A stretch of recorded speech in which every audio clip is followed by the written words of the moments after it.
Savara 3 had been built to impress and to oppress.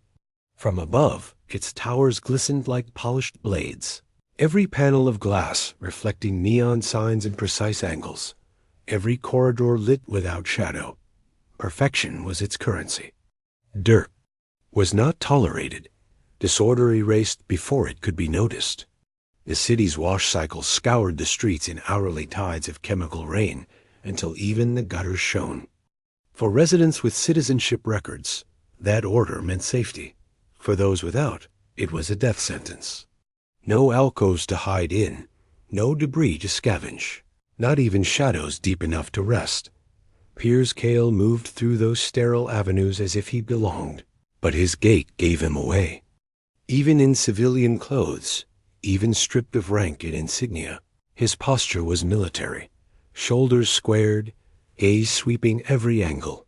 Years in the Federation had wired him to scan for threats before thinking of comfort. Now, as an archivist, he lived a quieter life, logging colonial ruins into state records, preserving fragments of a crumbling empire. He told himself it was enough, simple, contained, but silence had become its own battlefield, and he had learned to survive by keeping his world empty of people. That night the rain fell in hard sheets, streaking neon into ribbons across the glass. Towers. Piers cut through a maintenance alley, preferring its solitude to the polished plazas of his level.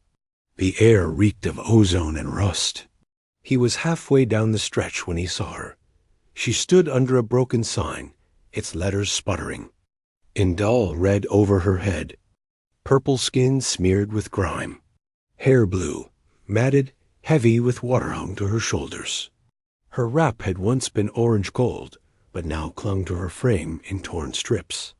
Bare feet pressed into wet stone, and at her collarbones faint veins of light pulsed with bioluminescence. The glow wasn't strong, but it marked her as alien, and vulnerable. What stopped him wasn't her appearance, but her posture. She wasn't begging. She wasn't moving at all. She waited, chin lifted just enough to carry pride in a place where pride had no business surviving. Piers slowed. Instinct ticked, the set of her jaw, the rigid line of her spine. He stopped just outside of reach. His voice came low, steady, stripped of threat, but edged with command. "You want work?" Her eyes rose to meet his. Amber, sharp even through exhaustion. She didn't flinch at his size or his tone. "How much?" "Enough for food." A dry place tonight. Her body trembled faintly, but her stare didn't falter. "Bed or couch?" he asked. "Your choice." Flicker crossed her face. Not relief, not trust, but recognition, like she understood what kind of man he was. He shrugged out of his jacket and offered it. She pulled it around herself, standing taller once wrapped in its weight. "Solara," she said at last, quiet but steady. "Piers," he answered.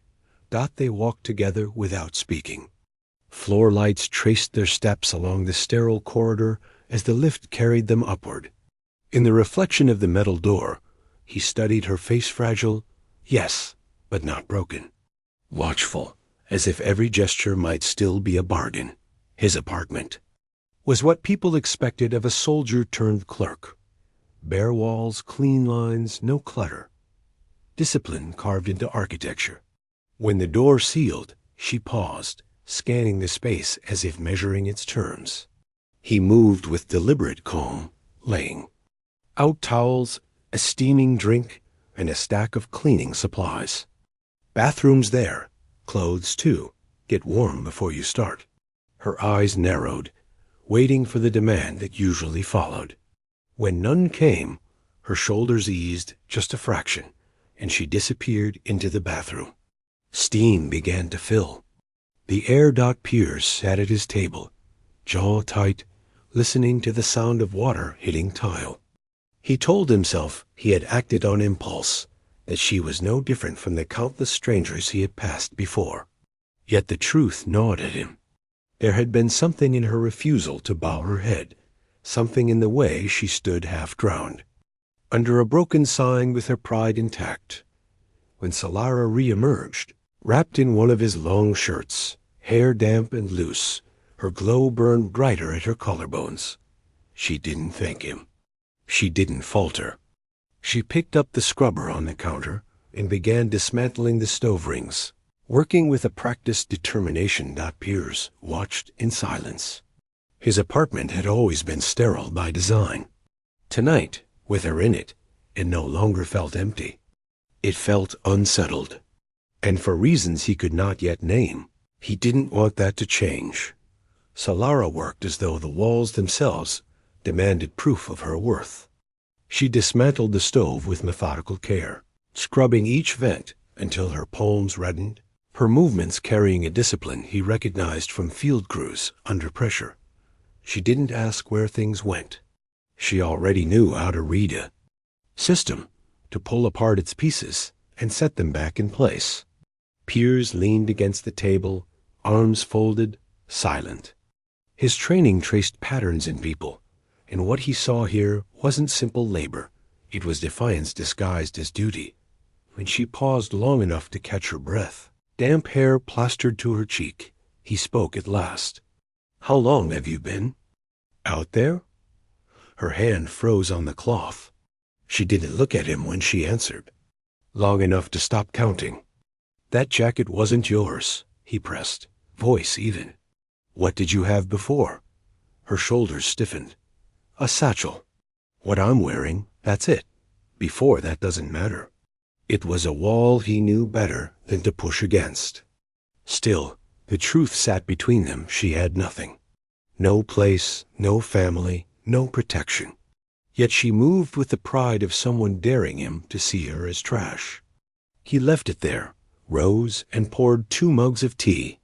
Setting one near her hand, he didn't ask if she wanted it. She hesitated, eyeing the steam as if it were another bargain. Then she lifted it, sipped, and the faint tremor in her fingers betrayed her.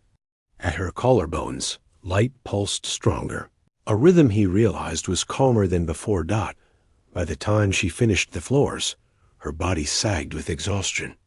She braced a hand against the wall, breathing hard, but when he told her, "That's enough," she straightened, defiant. "I can keep going. You'll collapse," he said firmly. His tone carried command, not exploitation. That distinction made her pause. Slowly, she let the cloth fall from her hand. He pulled a ration pack from the dispenser, plating protein cuts and vegetables, sliding one in front of her before taking his seat across. At first she didn't move, waiting for some condition to attach itself to the food. But when he began eating without a word, she finally picked up her fork. Each bite she took was slow, deliberate, as if savoring the warmth was an act of rebellion. "Why me?" she asked quietly, staring at the plate. "You could have walked past like everyone else." He met her gaze evenly. "Because I didn't want to. That's not an answer. It's the only one I've got." The honesty seemed to disarm her more than any polished kindness might have. She rinsed the dishes after, stacked them neatly, and leaned back against the counter. Arms crossed, oversized shirt slipping off one shoulder, she studied him. "You think I'll leave when the job's done? That's what men expect. A body for the night, gone by morning." "I didn't ask for that." Her lips curved, bitter. "No, but you looked at me like you thought about it." He didn't deny it. He held her stare, calm and unflinching. "I thought about it. I also thought about you freezing in the rain." The words stopped her. She tilted her head, as if testing them for cracks. Silence stretched, heavy but not hostile. Rain still tapped faintly against the glass. Piers stood and gestured toward the couch. "You'll sleep here tonight. I'll lock my door if you want." She caught the meaning. It wasn't about him shutting her out, but about giving her the power to keep him away if she chose. Her chin lifted again, proud as ever. "And if I don't want the couch? Then you don't take it." Her heart beat visibly at the hollow of her throat. Pride told her to scoff, to prove she wasn't desperate. But her body betrayed her. She moved instead toward the couch, curling her legs beneath her. She said nothing, but when he dimmed the lights and retreated to his room, he could still hear her breathing through the thin partition slow, even, for once unafraid of sleep. For years, his life had been silence. Tonight, that silence had changed. It carried the sound of another person's breath, fragile but undeniable. Lying in the sterile dark, Piers realized he didn't want it to end. Piers woke before dawn, as he always did, eyes opening to the faint blue glow that seeped past the glass wall. His body rose out of habit before his mind had even caught up, moving through the rituals that anchored him. Shave, dress, coffee. Yet today, each motion felt less certain, as if another rhythm pulsed against his own. Through the thin partition came the steady sound of her breathing. He paused longer than usual with the razor in his hand, aware that silence in his apartment was no longer only his. When he stepped out, Solara was already awake. She sat cross-legged on the couch, the thin blanket around her shoulders, hair tangled but dry. She didn't look at him until he spoke. "There's food," he said, setting a ration tray on the counter. Her eyes narrowed, suspicion lingering even after a night under his roof. "Still paying me for work I haven't done?" He didn't flinch. "You cleaned enough for 3 shifts last night." That answer disarmed her. She rose, padded barefoot to the counter, and ate in silence. He leaned against the wall, watching her movements. Pride lived in every gesture, even in the way she chewed slowly, daring him to mistake her for a beggar. The day carried on with quiet tension. Piers sat at his console, scrolling endless records of collapsed colonies, logging fragments into state archives. Behind him, he heard the faint clatter of dishes, the soft hum of the purifier as Solara dismantled it. She didn't ask if she should. She simply did, with a precision that unsettled him. Each task carried the weight of proving she deserved to remain. When he finally rose and found her bent over the counter, wiping the same spotless panel again and again, he spoke with a sharper edge. "You'll wear the surface out." Her hand froze. "I'm not here to sit idle." "You're not here to prove you deserve air either," he said, voice firm. Her jaw tightened, eyes flashing. "Easy for you to say." He stepped closer, folded his arms. "You're not a worker on shift. Not in this place. You live here now." The word struck harder than he expected. She dropped the cloth as if it had burned her. "Live? You think one night in your bed makes me permanent?" His gaze didn't waver. "I decide who I open my door to, and I've decided you're not leaving unless you choose it." Her chest rose sharply. She turned away, hiding the sudden sting in her eyes, but not before he saw it. Silence pressed between them, heavier than before. For a long moment, she stood at the counter, back straight, shoulders taut. Then she laughed once, brittle and thin. "You're too calm for this." "I've waited years," he said simply. "Calm's all I know." She turned at that, studying his face as though searching for cracks. His eyes stayed steady, his voice unshaken. Something in her posture softened. Pride bent just a little. Her lips parted, then closed again before words could form. That night, she tested him. She stripped to her skin, stood before him in defiance, daring him to reduce her to the body she feared was all she had left. He didn't rush, didn't reach. He sat on the edge of the bed, gaze steady, letting her see his want without disguise. When she crossed the space and climbed onto his lap, his hands gripped her thighs firmly, not tentative, not apologetic. "You want proof?" His voice was low, almost a growl. "I don't keep what I don't need." Her breath shuddered, and then she kissed him hard, urgent, with the taste of both frustration and relief. For the first time in years, she smiled without guarding it. And for Piers, the sterile apartment was no longer just his. It was theirs. The city began to notice before either of them said it aloud. Savara 3 thrived on silence, on uniformity. So rigid that even whispers carried weight. Piers felt it first in the lift. Neighbors who once offered curt nods now let their greetings die in their throats when Solara stood beside him, her purple skin glowing faintly at her collarbones. Conversations fractured when he entered commissary lines. Clerks who once looked past him now studied his face too long, eyes darting from his hands to hers. And then there was Len from 12C.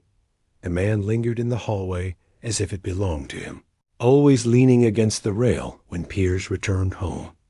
One evening, rain still dripping from their coats, Len smirked as Piers keyed open his door.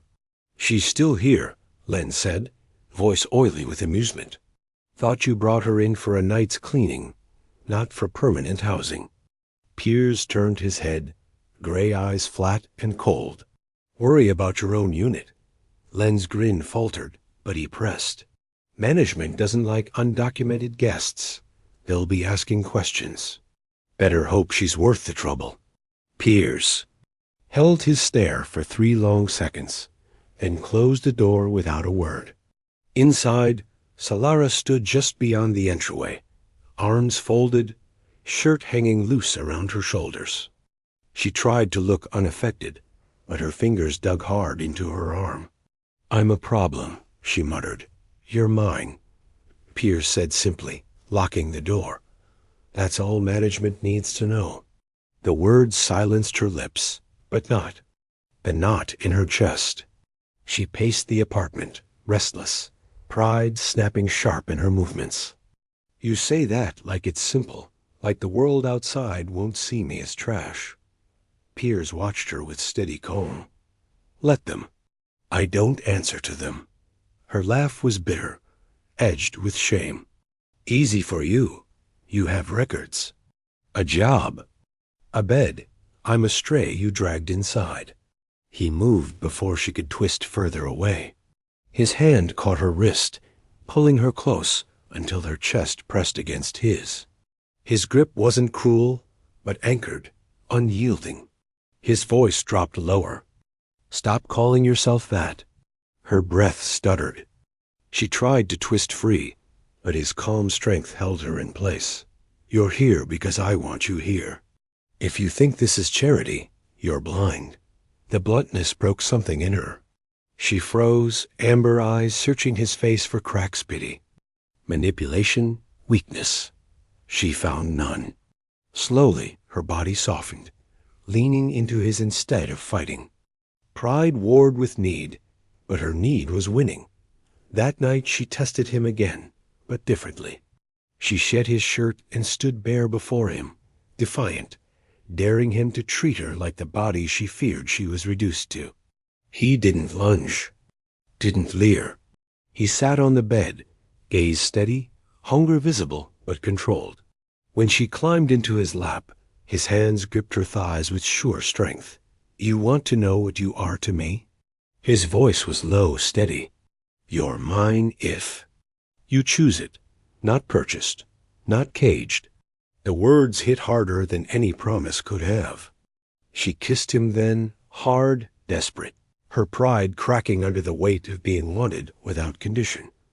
For the first time in years, Solara let herself believe she wasn't surviving in someone's shadow. She was wanted, chosen, but outside. Their walls, whispers multiplied. And in Savara 3, whispers always found their way to the system. The first knock was polite, but it carried the weight of the city behind it. Sharp, official. Not Len's smug rhythm this time. Piers was at the console when it came, the latest notice still glowing on the screen. Verification required for non-registered occupants. Failure to comply will result in penalties.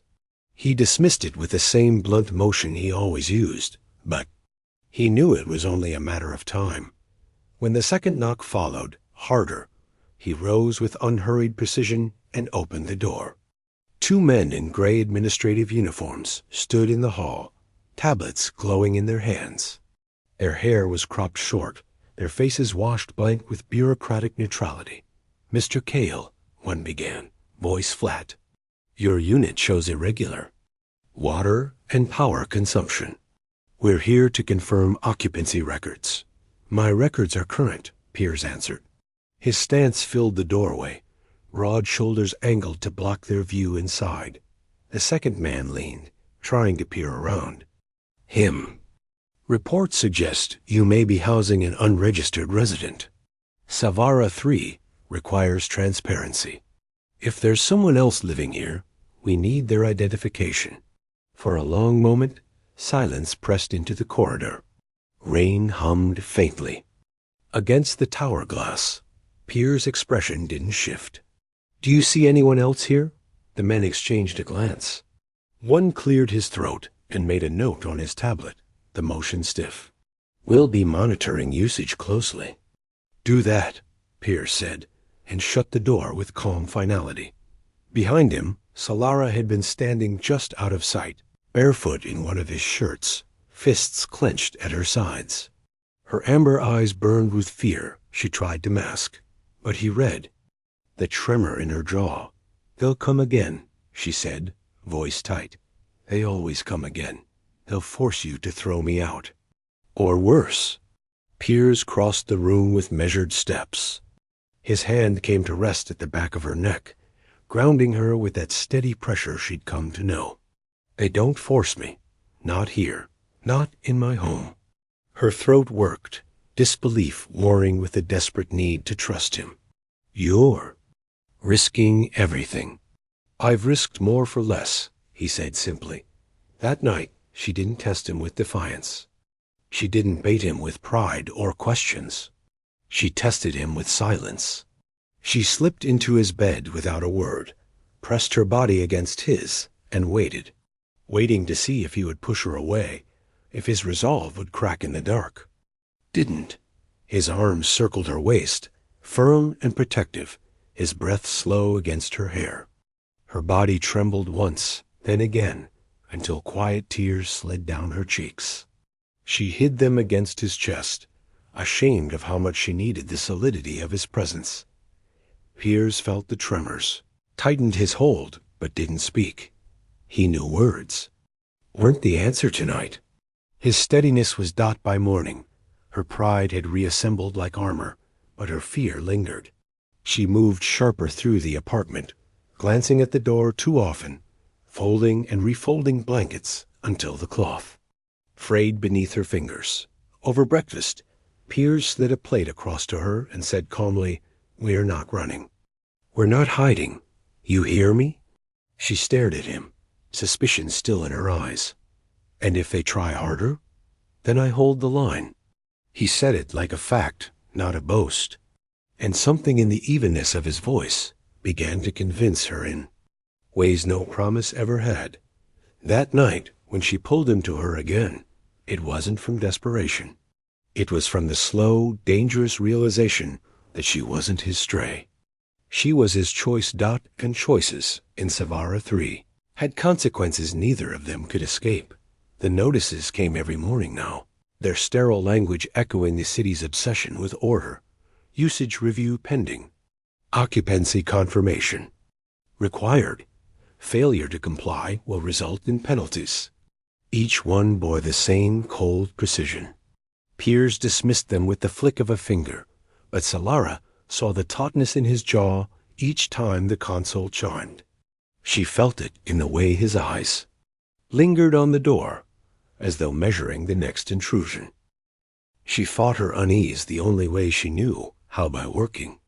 She polished panels that gleamed already, folded his clothes with military precision, scrubbed the purifier until her palms stung.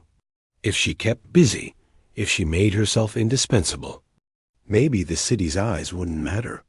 But her gaze flicked to the door too often, and he noticed. He always noticed. One evening, when she was bent over the counter again, wiping the same spotless surface for the third time, he took the cloth. from her hand. His touch was firm, not harsh. You think if this place shines, they'll forget you're here. Her voice caught sharp. I think if I give you one more problem, you'll regret letting me in. His gray eyes held hers without a blink. I don't regret you. Not a second of it. The certainty in his tone stole the fight from her. She looked for cracks in his expression and found none. Her lips parted, but no words came. She hated how much she wanted to believe him. The next morning, he acted. Piers shaved, dressed in his cleanest shirt, polished boots until the leather caught the light. Solara watched suspiciously as he pocketed a small box, then extended his hand to her. Come with me. Her brows furrowed. Where? Registration. Office. Her chest tightened. She shook her head. If you list me, they'll ask questions I can't answer. My past, my records, I don't care about your past. His voice cut through hers, calm but decisive. I care about making this official. They want names on paper. They'll get ours, together. Her throat worked, pride and fear colliding in her chest. You put me on your record. He stepped. Closer, his voice low. I put you on my life. The words hollowed her chest, left her trembling. Slowly, with a hand that wouldn't stay steady, she placed her fingers in his. The registry office was a monument to sterility. Glass walls reflected. Rows of clerks hunched over terminals. The hum of scanners filled the silence. People filed documents with dead eyes, moving like ghosts through the ritual of bureaucracy. When Piers led her to the counter, whispers rippled down the line. The clerk, bored and indifferent, scanned his ID. State purpose. Bonding registration. Piers answered, voice flat and final. The clerk's gaze flicked to Solara, lingering on her glowing collarbones. Unregistered. No citizen file. She's with me, Piers said. The clerk hesitated, then slid the form across. Both signatures. Piers opened the small box. A plain metal ring gleamed inside. Not ornate, not ceremonial, just solid, enduring. He lowered to one knee, not for spectacle, but because the moment demanded, he looked up at her, not down. Stay with me. Not because the rain's gone, not because you need a bed, because you choose it. Her breath caught. Choice, the one word she hadn't owned in years. Tears blurred her amber eyes. She nodded, hands shaking as she took the stylus. She signed the form, her name trembling across official lines. Piers slipped the ring onto her finger, his touch sure, grounding her. As the clerk stamped the record with a bored thud, it was done. The system itself now recorded what the city had tried to erase. When they stepped back into the corridor, Solara stared at the ring as if it might vanish. Piers' hand never left hers. Back at the apartment, the tension that had haunted her cracked. Wide, she pulled him to the bed, kissed him with a hunger that was no longer fear but relief. Clothes fell away, not in desperation, but in claiming. He held her firmly, kissed her with intent, moved inside her until her tears spilled, not from shame, but from release. When it was over, she lay sprawled against him, glowing skin pressed to his chest, the plain ring gleaming faintly in the light. Her voice was steady when she whispered, I'm not your stray. I'm your wife. His lips brushed the crown of her hair. Mine, always. Outside, Savara 3 remained sterile and silent. Inside, their defiance burned warm, alive. And official. Morning came softer than most in Savara 3. Sunlight filtered through the glass walls in pale blue streaks, catching the silks Solara had hung on the balcony rail. They swayed against the city's rigid lines, a splash of color the planners had never intended. Piers sat at the table with a mug of coffee, pretending to read records he had no interest in. Across from him, Solara padded barefoot, wearing one of his shirts, her long blue hair drying in lazy waves. She held out her hand as she approached. Fingers spread, the plain metal ring catching the light. Pride shone in her amber eyes. "You keep staring at it," she said. "Because it's real," Piers answered. His voice was steady, but warmer than usual. "Because it means I'm not walking back out into the rain again," she said, settling opposite him. He reached across the table and wrapped her hand in his. His eyes held hers without hesitation. "You were never going back. Not after that night." Her lips curved faintly, but she shook her head. "I thought you'd regret me." "I don't do regret." For a long moment, silence stretched. Not the hollow silence of his old life, but a living one, filled with her presence, her breathing, the faint sound of fabric shifting when she moved. She leaned over the table and kissed him, slow but certain. Then she tugged him up by the wrist. "Stop pretending you're busy. You're mine today." He allowed himself to be led, not because he lacked control, but because he wanted her to take it. The bedroom filled with daylight, warmer than the dim neon glow of their first night. The sheets tangled, their bodies pressed together, not frantic with survival, but certain with belonging. Each touch, each kiss carried the quiet weight of permanence. Afterward, they lay twined together, sweat cooling, her glowing skin casting faint freckles of light across his chest. She traced the scar near his ribs with gentle fingers, circling it as if memorizing its shape. For the first time, her voice was calm when she spoke of her past. "I wasn't just a vent worker," she murmured. "Sanitation, night shift, yes, but I found something I wasn't supposed to. Filtration tanks weren't failing from where? They were being tampered with. Bypasses installed. Waste flushed into the water reserves, covered with clean cycles. Cheaper than repairs." Piers' jaw tightened. "And you reported it?" Her laugh was bitter. "I asked questions. They cut me within a week.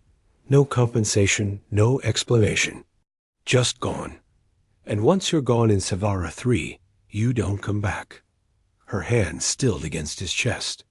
"I thought if I stayed invisible, maybe I'd survive. But the truth is this city's perfection is built on filth, hidden filth. They scrub the surface clean and let the rot grow beneath." For a long moment, Piers didn't move. His gray eyes stared past the ceiling, as if measuring the truth of her words against every sterile corridor he'd walked. Then he shifted, rolling to face her, his hand gripping hers with deliberate strength. "Then we don't just survive here," he said. His voice was calm, final, like every order he had ever given in the field. "We fight." Her breath hitched. She searched his face, expecting doubt, hesitation, or fear. But his eyes burned with the same steadiness that had carried her through every test she'd thrown at him. Slowly, her lips curved into something new, neither pride nor defiance. But belief dot outside, Savara 3 remained flawless, spotless, unyielding. Inside their apartment, two people had chosen something far stronger than order. Their bond had started with a night of cleaning and a bed shared against loneliness. Now it carried the weight of defiance, of truth, of a fight that could shatter the city's illusions. Solara pressed her forehead to his, her whisper fierce. "Then I'll fight with you." And Piers Kale, for the first time since leaving the Federation, felt the spark of purpose ignite again, this time not for a war, but for a woman, a home and a city that had forgotten what it meant to be alive.